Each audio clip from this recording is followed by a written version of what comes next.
السلام علیکم ورحمۃ اللہ وبرکاتہ۔ دوستوں، کیسے ہیں آپ لوگ؟ امید ہے کہ آپ لوگ خیریت سے ہوں گے۔ اللہ تعالیٰ سے دعا ہے کہ اللہ تعالیٰ ہمیشہ آپ کو اور آپ کے پورے پریوار کو خوش و خرم رکھے اور تمام خوشیوں سے نوازے۔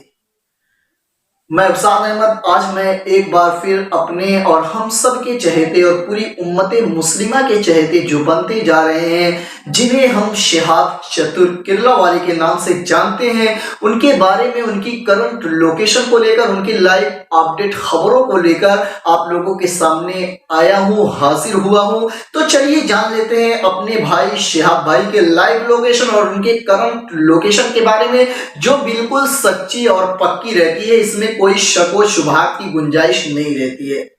اور الحمدللہ میں جھوٹی خبریں ویسے بھی نہیں پھیلاتا ہوں، کیونکہ اللہ تعالیٰ سے مجھے خوف ہے اور روز محشر کے دن مجھے بھی اس کا حساب دینا ہوگا،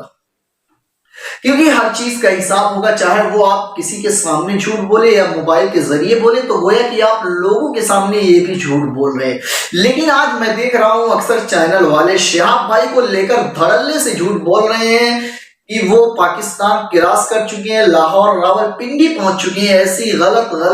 خبریں پہنچاتے ہیں، موصول کرتے ہیں، تو ان کے دیکھنے والے بہت سے لوگ مجھ سے پوچھتے ہیں کہ آپ کہتے ہیں کہ ابھی وہیں پر رکے ہوئے ہیں، واگا بارڈر پہ عافیہ کڈس اسکول میں رکے ہوئے ہیں، لیکن کچھ چینلوں پر ہم دیکھ رہے ہیں کہ وہ راولپنڈی پاکستان پہنچ چکے ہیں۔ تو براہ کرم ایسی فیک نیوز پھیلانے سے ڈرے، اگر مجھ سے نہیں، شہاب بھائی سے نہیں، تو کم سے کم اوپر والے سے، اللہ تعالیٰ سے تو ڈرے، کیونکہ وہ تو سب کچھ دیکھ رہا ہے، پبلک تو دیکھ ہی رہی ہے۔ اور اوپر تو چلیے شہاب بھائی کے بارے میں کچھ جانکاری ہو جائے کہ شہاب بھائی کب نکلیں گے، ویزا اور پاسپورٹ کا کام مکمل ہو چکا ہے یا نہیں، کاغذی کاروائیاں جو ہو رہی تھی شہاب بھائی کے بارے میں ہو چکی یا نہیں۔ تو میں بتاتا چلوں، ان کے چاہنے والے، ان سے پیار کرنے والے اور انہیں دل سے سلام کرنے والوں کے لیے بہت بڑی خوشخبری یہ ہے کہ جلد ہی شہاب بھائی انشاءاللہ پاکستان میں قدم رکھنے والے ہیں، اور پاکستانی عوام ان کا سواگت کرنے والی ہے، ان کا ویلکم کرنے والی ہے اپنے ملک میں، اور اپنی کنٹری میں ان کی مہمان نوازی کرنے والی ہے۔ تو آپ لوگوں سے میری یہی ایک گزارش ہے کہ اللہ تعالیٰ سے جتنا ہو سکے شہاب بھائی کے لیے دعا کریں کہ اللہ تعالیٰ ہمارے شہاب بھائی کو تمام خوشیوں سے نوازے، اور جو انہوں نے اتنا بڑا قدم اٹھایا ہے تو ان کی اور حوصلہ افزائی کرے، ان کو اندر سے مضبوط کرے، تاکہ وہ اپنے قدم سے جو اس راستے میں نکل چکے ہیں پیدل حج کرنے کے لیے، تو اس راستے سے پیچھے نہ مڑے جب تک کہ پیدل حج نہ کر لے۔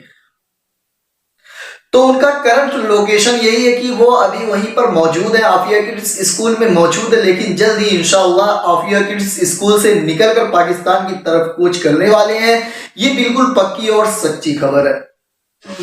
اور میں اپنے ہر ویڈیو کے لاسٹ میں کچھ دیر تک آپ لوگوں کو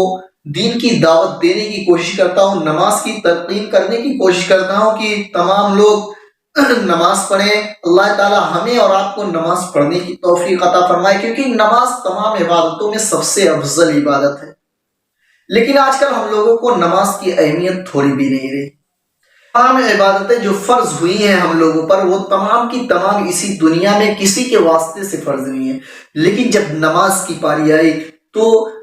اللہ تعالیٰ نے اپنے سب سے چہیتے، سب سے حبیب پیغمبر کو عرش پر بلا کر انہیں یہ ہدیہ، یہ تحفہ پیش کیا کہ جائیے، آپ کو نماز دے دی گئی ہے، اپنے امتیوں سے کہہ دیجئے،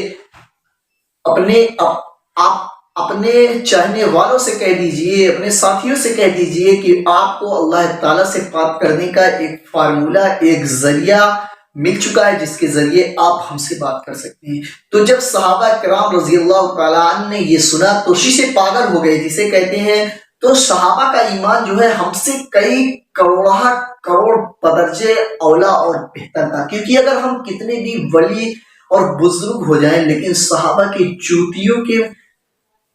نیچے جو مٹی ہے اس کی بھی مقام کو حاصل نہیں کر سکتے، ان کا مرتبہ ہی اور کچھ اور ہے۔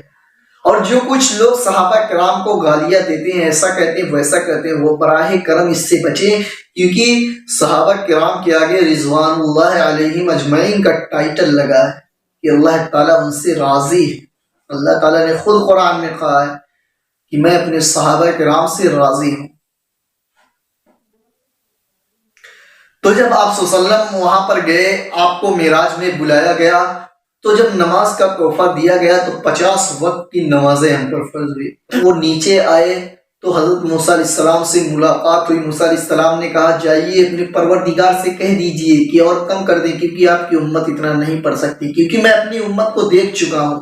اسی طریقے سے حضرت موسیٰ علیہ السلام 5 سے 10، 10 سے 15 ایسی کم کراتے کراتے جب 5 نمازیں بچتی ہے تو موسیٰ علیہ السلام کہتے پھر جائیے، تو کہتے ہیں نہیں، اب مجھے شرم آ رہی ہے اپنے پروردگار کے سامنے بار بار جا کر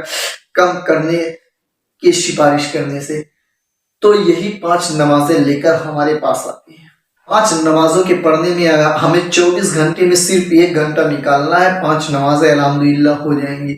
ایک نمازوں میں کم سے کم 10 سے 15 منٹ، اس سے زیادہ نہیں لگتا، لیکن ہم سے یہی نہیں ہو پاتا ہے کہ ہم 5 نمازیں پڑھ لیں، 24 گھنٹہ میں سے 1 گھنٹہ صرف اللہ کے راستے میں دے لیں، یہ بھی ہم سے نہیں ہو پاتا ہے۔ حالانکہ ہم اپنے آپ کو عاشقان رسول کہتے ہیں کہ ہم کتنے بڑے رسول کے عاشق ہیں، حالانکہ ہم ہی رسول کو تکلیف پہنچاتے ہیں، ان کی آنکھوں کو ٹھنڈک نہیں پہنچا سکتے، کیونکہ نماز پڑھنا نبی کی آنکھوں کو ٹھنڈک پہنچتی ہے۔ اگر ہم نماز پڑھتے ہیں صحیح طریقے سے، جس طریقے سے نماز پڑھنے کا ہمیں حکم دیا گیا اس طریقے سے ہم نماز پڑھے، تو گویا کہ ہم رسول اللہ صلی اللہ علیہ وسلم کی آنکھوں کو ٹھنڈک پہنچا رہے ہیں، لیکن نہیں، ہم یہ نہیں کر سکتے۔ کام کیے ہیں ہم، اس وجہ سے پیدا کر دیے گئے ہیں۔ تو میں اپنی بات کو اسی پر ختم کرتا ہوں، اور تمام لوگوں کے لیے اللہ تعالیٰ سے دعا کرتا ہوں کہ اللہ تعالیٰ تمام لوگوں کو، ہم کو اور آپ سب کو 5 وقتہ نمازی بنائے، اور اللہ تعالیٰ کے راستے میں نکلنے کی بھی توفیق عطا فرمائے، اور دین سیکھنے کی بھی توفیق عطا فرمائے۔ تو اپنی بات کو اسی پر ختم کرتا ہوں۔ السلام علیکم ورحمۃ اللہ وبرکاتہ۔